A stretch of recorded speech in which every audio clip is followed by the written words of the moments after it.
Hocus Pocus 2 hate explained. Hey guys, today we're going to explain the hate on Hocus Pocus 2. Let's get right into it. The Sanderson sisters made their long-awaited return in Hocus Pocus 2, but their new adventures in Salem haven't gone as well as expected. Hocus Pocus, directed by Kenny Ortega, introduced the Sanderson sisters to audiences in 1993. Hocus Pocus told the story of three witches who were hanged in 1693 for murdering a child in order to take her life force and stay young forever. But just before their execution, the oldest sister, Winifred, cast a spell that would bring them back during a full moon on Halloween if a virgin lit the black flame candle at their cottage.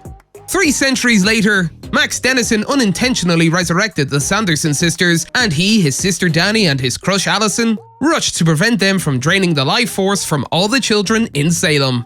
Max, Danny, and Allison defeated the Sanderson sisters and saw them turn to dust. But almost 3 decades later, 2 teenage girls, Becca and Izzy, accidentally resurrected the Sanderson sisters using a new black flame candle made by Gilbert. Instead of attempting to drain the life force from children, they intended to maximize their powers.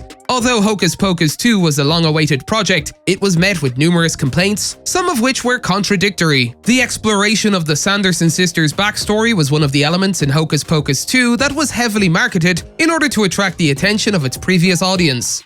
Hocus Pocus 2 takes place in 1653 Salem, where a young Winifred defies church authority by refusing to marry a man named John Pritchett. Reverend Trask expelled Winifred from Salem as a result, but as he and his followers attempted to take Mary and Sarah, the Sanderson sisters fled to the nearby Forbidden Forest. They encountered Mother Witch, a mysterious witch who gave Winifred the now famous spell book and warned her about the Magicae Maxima spell. The Sanderson sisters are then seen casting a spell to burn down the Reverend's house, and they continue to use the book to concoct potions to keep them young. Unfortunately, that was the extent of the Sandersons' backstory, as Hocus Pocus 2 cut to 2022 and didn't reveal anything more about the sisters' witchcraft journey after receiving the book.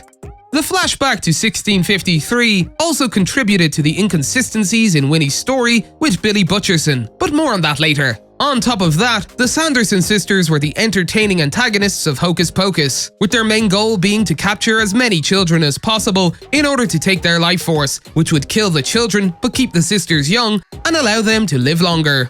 Mary and Sarah even used their special abilities to attract Salem's children, with Mary smelling when a child was nearby and Sarah luring the children to their cottage with her captivating voice. Although the Sandersons returned and should have sought vengeance after their defeat in 1993, Hocus Pocus 2 toned down the Sandersons' evil and made them much softer and more comedic.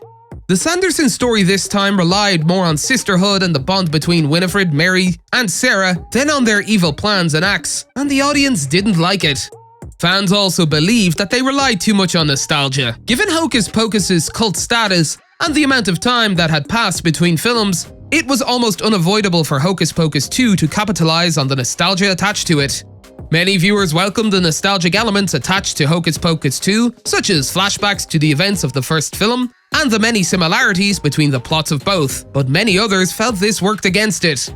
The premise of Hocus Pocus 2 was nearly identical to the original, and while it worked for the most part, many viewers expected a fresher story for the Sandersons' return, so nostalgia worked for and against Hocus Pocus 2.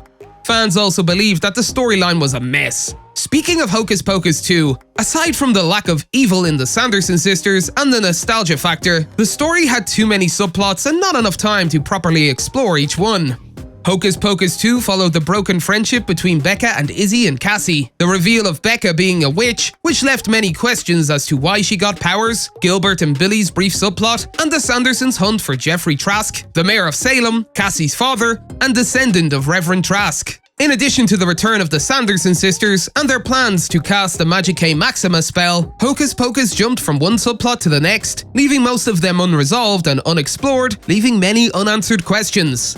Lastly, Hocus Pocus 2 lacked too many original characters. When Hocus Pocus 2 was announced in 2019, fans of the original film hoped to see the return of Max, Danny, and Allison, in addition to the return of Midler, Najimy, and Parker. Unfortunately, it was announced in early 2022 that they, along with Thackeray Binks, Ice, and Jay, would not be returning to the sequel, and this proved to be correct.